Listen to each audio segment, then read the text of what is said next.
तो दोस्तों my mistake blog channel में आप सभी दोस्तों का स्वागत है। तो दोस्तों आज हम यहाँ पर इकट्ठा क्यों हुए हैं, डॉक्टर बी.आर. अम्बेडकर जी का 132वां जन्मदिन मनाने के लिए आए हैं।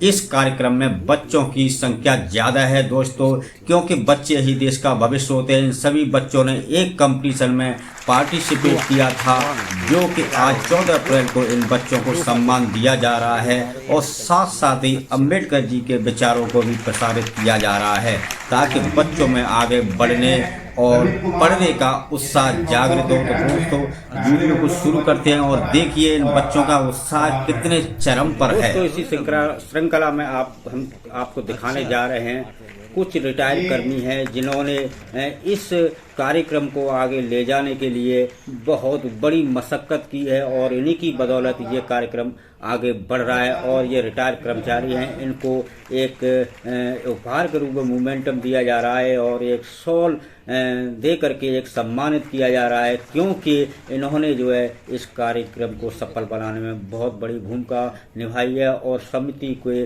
कार्यभारों को आगे की तरफ अग्रसित करने के लिए लेके जा रहे हैं। और ये ऐसे ही दिखाते हैं क्योंकि आगे भी जो पीढ़ी आएगी ऐसे ही सम्मान सबको मिलता रहेगा और ये कार्यक्रम आगे बढ़ता रहेगा। Doctor B R. अम्बेडकर जी की जो कारवां है वो आगे तक ले जाने की कोशिश है और जिससे कि सभी आदमी, सभी इंसान, सभी सुरक्षित रहें, सभी जीव जंतु सुरक्षित रहें। तो ये सम्मान के रूप में सभी लोगों को एक एक करके सबको एक एक मूवमेंटम दिया जा रहा है, मूवमेंट दिया जा रहा है, जो भी एक उपहार के रूप में ये देख रहे हैं आप, जो भरतलाल जी लेकर के आ रहे हैं, इनको भी मिला है। सब ये रिटायरमेंट कर्मचारी हैं और ये एक कम्युनिटी से हैं और लेकिन ये बहुत अच्छे ढंग से इसमें अब डॉक्टर अम्बेडकर जी के जन्मोत्सव के उत्सव पर इनको जो है उपहार भेंट किया जा रहा है, जिससे कि बच्चों में और उत्सुकता पैदा हो और पढ़ने की लालसा ज़्यादा से ज़्यादा पैदा हो।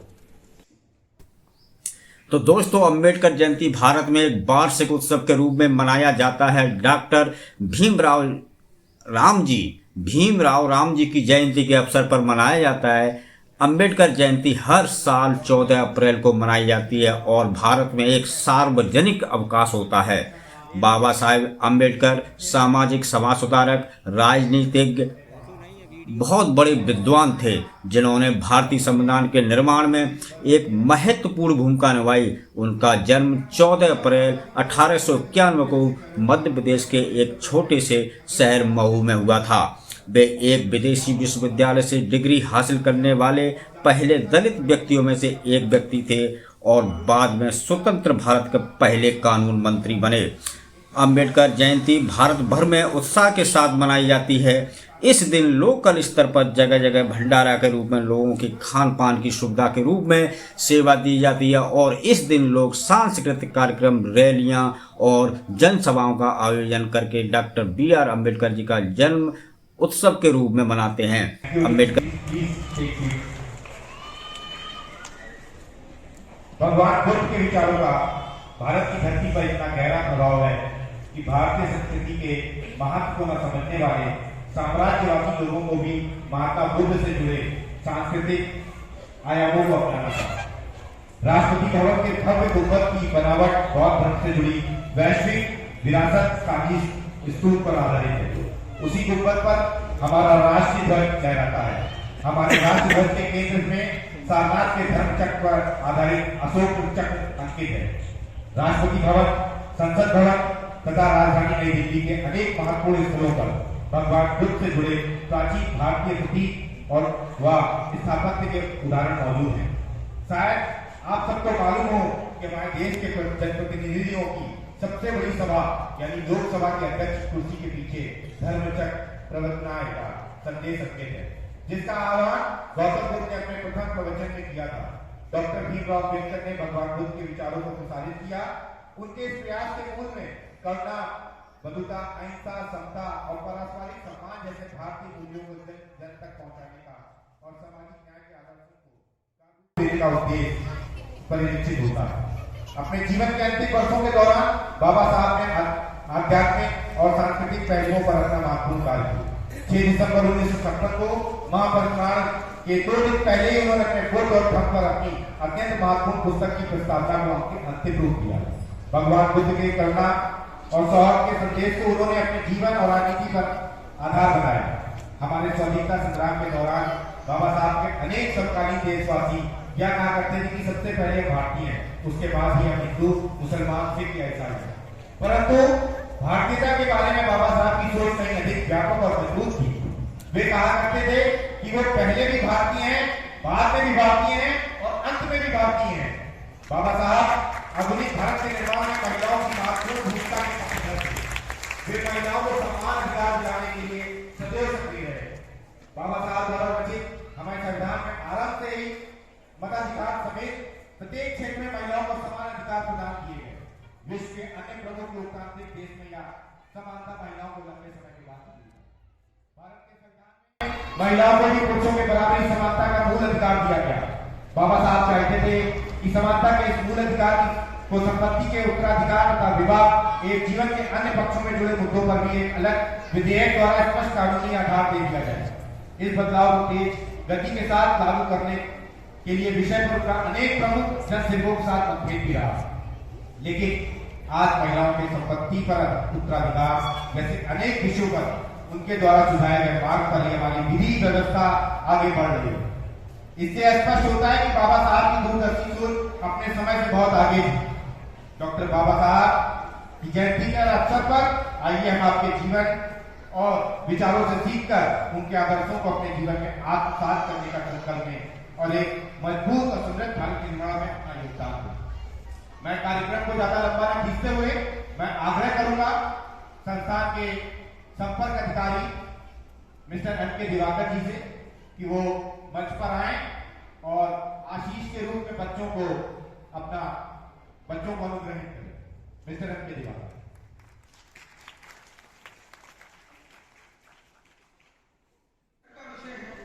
कि मुश्किल हालातों से गुजरकर और कठिन रास्तों पर चलकर बाबा साहब ने जिस संविधान का निर्माण किया वो संविधान आज विश्व के लिए मिसाल बन गया है। हृदय गदगद हो जाता है जब उनकी जीवन यात्रा संघर्ष, बाधाओं और सुनहरे लक्ष्य की प्राप्ति तक के सफर को मैं पढ़ता हूँ।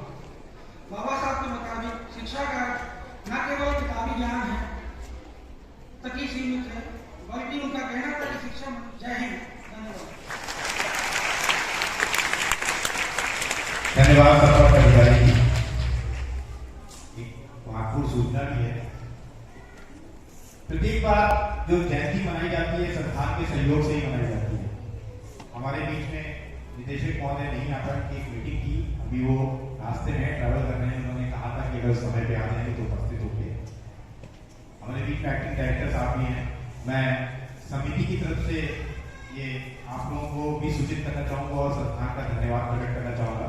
इस कार्यक्रम के आयोजन के लिए संस्थान की तरफ से हमें 1.5 लाख रुपए वित्तीय राशि प्रदान की गई थी बिना किसी इवेंट पर। मुझे लगता है मैंने ही कम लिखा था, मैंने जो लिख दिया वो अप्रूव हो जाता है। मुझे लगता है सही कम लिखता हूं। और जब 600 बच्चे का रजिस्ट्रेशन आ गया तो मैं बड़ा परेशान था क्योंकि लेक्चर हॉल में क्लासेस चल रही थी, रूम नहीं मिल रहे थे। दिवाकर जी भी बड़े परेशान थे क्योंकि क्लासेस प्रायोरिटी बेसिस पे रहती हैं। मैं डायरेक्टर साहब के पास गया, रिक्वेस्ट किया कि मैं बच्चों का इवेंट कहाँ कराऊंगा, मेरे पास स्पेस नहीं। उन्होंने कहा आप ऑडिटोरियम दे दीजिए। मैंने कहा मेरे पास अफोर्ड करने के लिए पैसा नहीं है। तो बोला गया पैसा कौन मांगा? तो ये सर ऑडिटोरियम भी डायरेक्टर साहब और प्रशासन की तरफ से हमें ही दिया गया बिना किसी रेट। तो मैं आप सभी से रिक्वेस्ट करूंगा कि तालियां बजाकर अथॉरिटीज को थैंक यू दें। और अगर समिति के प्रेसिडेंट करके उसके भी थैंक यू कहना चाहूंगा सारे डिग्निटरीज को, सारे एडमिनिस्ट्रेशन को कि आप लोगों का सहयोग मिलता रहेगा तो हम कार्यक्रम करते रहेंगे। मैं इसी कड़ी में समय कम लूंगा। मैं रिक्वेस्ट करूंगा युवराज जी से, हमारे बीच में एसोसिएट डीन प्रोफेसर जगन्नाथन है, मैं चाहूंगा कि उनको टोकन ऑफ एप्रिसिएशन के रूप में उनको सम्मानित किया जाए। बच्चे लोग तालियां बजाएं। बिना आपके सहयोग के कार्यक्रम सफल नहीं हो सकता है। आगे अगले साल और आपका सहयोग देंगे तो शायद हम इससे बड़ा कार्यक्रम कर सकते हैं। मैं अब कम समय लेता हुआ हमारे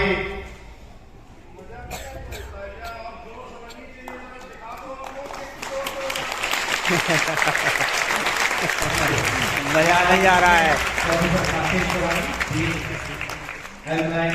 मैं रिक्वेस्ट करूंगा प्लीज वो बच्चों को आशीष रूप में कुछ वचन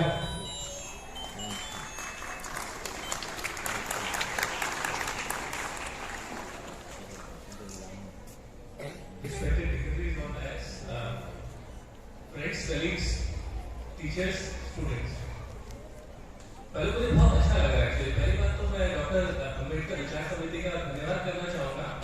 आई थिंक अच्छे काम के लिए सपोर्ट अपने आप आ जाता है, तो इतना अच्छा काम करता है, आई थिंक एडमिनिस्ट्रेशन सपोर्ट करता रहेगा, तो उसके लिए 2048 से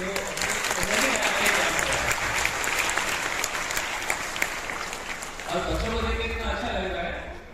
तो बच्चों से पूछना चाहूँगा, सबसे अच्छा वर्च्यू, सबसे अच्छा गुण बच्चों में क्या होता है? कोई जवाब देना चाहे? आपको लिखते हैं ना, आपको मिलता है रिपोर्ट कार्ड में, पंक्चुअल है, सिंसियर है, इंटेलिजेंट है, तो सबसे अच्छा गुण क्या होता है किसी बच्चे का? वो होता है आत्मसम्मान, अपने लिए भी और दूसरों के लिए भी। और अगर आप देखेंगे तो ज्योतिराव जी का जन्म कब हुआ है? 1827 में, 200 साल पहले। और उस समय की जो दूरदर्शिता थी उनकी कि सबको इक्वल राइट्स मिले, सब बच्चे साथ में पढ़ाई करें, really hats off to him कि उन्होंने इस तरह की सोच रखी और इसी को आगे बढ़ाया है डॉक्टर भीमराव अम्बेडकर जी ने। और ये जो ओनस है, इसका जो भार है वो आज के बच्चों को उठाना है। और मैं एक चीज और कहूंगा, टीचर्स को तो मैं सैल्यूट करना चाहूंगा जो ये थॉट बच्चों में डालते हैं। तो इसी तरह से इसको आगे ले जाते रहे और इसी तरह भारत का नाम रोशन करें। धन्यवाद। बढ़िया, बहुत अच्छा। आप लोगों का सहयोग मिलता रहेगा तो हम लोग और भी अच्छा कार्यक्रम करते रहेंगे। आगे समिति के नए पदाधिकारी आएंगे, उनकी नई सोच होगी, कुछ करना चाहेंगे, मगर साथ में बच्चों का सहयोग। बाबा साहब को हम लोग जानते हैं, मानते भी हैं, बाबा साहब के बारे में पढ़ा भी, मगर बहुत से लोग हैं आज भी बाबा साहब की बातों को नहीं मानते, खासतौर से बच्चे। आज भारत में जब संविधान का प्रारूप लिखा जा रहा था तो आपको सबसे शिक्षित व्यक्ति में से बाबा साहब ही दिखे। मालूम है क्यों? सबसे ज्यादा उनके पास डिग्रियां हैं और आप लोग भी वो बाबा साहब का वो जो हथियार है, डिग्री, शिक्षा, वो हासिल कर सकते हो। आज सरकार द्वारा, प्रशासन द्वारा, प्रदेश सरकार द्वारा तथा आईआईटी में भी इस तरह के कई प्रोग्राम चलाए जाते हैं जिसमें आप लोग को कोई भी असुविधा है, किसी प्रकार की कोई दिक्कत आ रही है तो आप संपर्क कर सकते हैं। समिति का कार्यालय खुला है, समिति पे नंबर लिखे हुए हैं, आप किसी को भी फोन करिए, कोई समस्या है तो आप बताइए। मैं ज्यादा समय नहीं लेता हुआ अब हमारे बीच में मुख्य अतिथि महोदय प्रोफेसर एस गणेशो जी को आमंत्रित करूंगा कि वो आए और सबको आशीर्वाद के रूप में कुछ सबको आशीर्वाद के रूप में कुछ प्रोफेसर तालियां बजाकर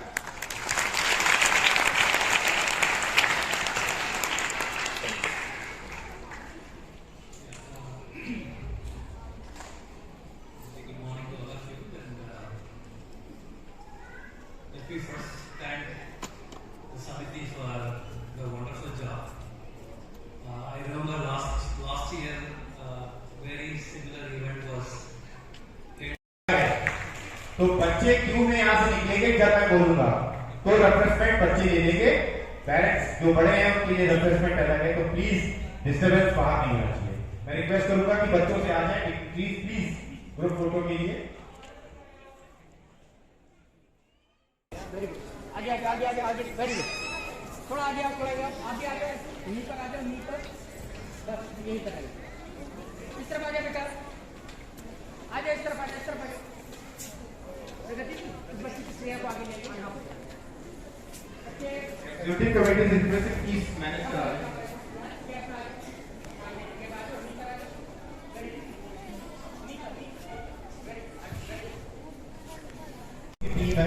ये है।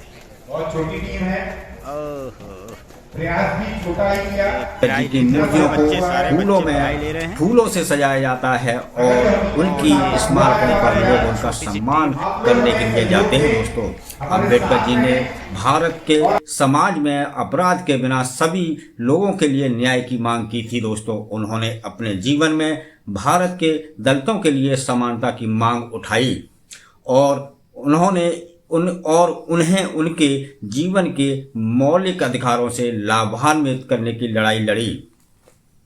उनका संविधान में भारत के सभी नागरिकों के लिए अधिकारों को सुरक्षित करने का विचार एक महत्वपूर्ण कदम था। उन्होंने भारत के दलितों को स्वतंत्रता की समाप्ति के हुए मैं आप सभी dignitaries, professor S Dinesh, deputy director IIT Kanpur, professor Siddharth Panda DOSA, professor Kantesh Balani dean DORA, doctor Jagannathan ji का मैं सभी का थैंक यू कहना चाहूँगा।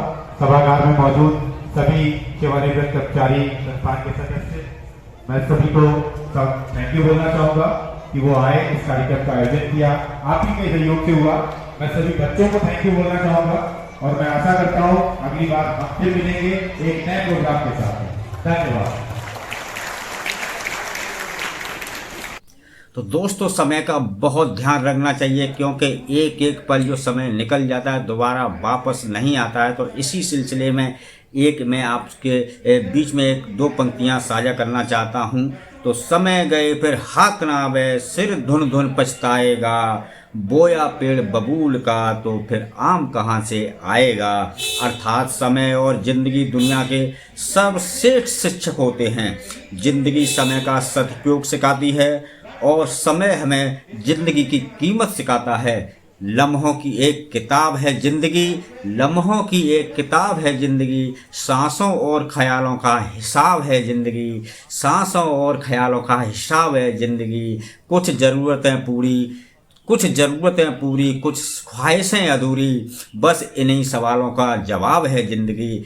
तो दोस्तों, इन्हीं पंक्तियों के साथ में इस वीडियो को हम यहीं पर समाप्त करते हैं और फिर मिलते हैं एक नए वीडियो के साथ में। वो भी बहुत धमाकेदार वीडियो होगा। वीडियो को देखना ना भूलें, इसका एक नेक्स्ट पार्ट आएगा, उसमें भी कुछ ना कुछ आपको सीखने को मोटिवेशन वीडियो मिलेगा। नमस्कार, जय हिंद, जय भारत।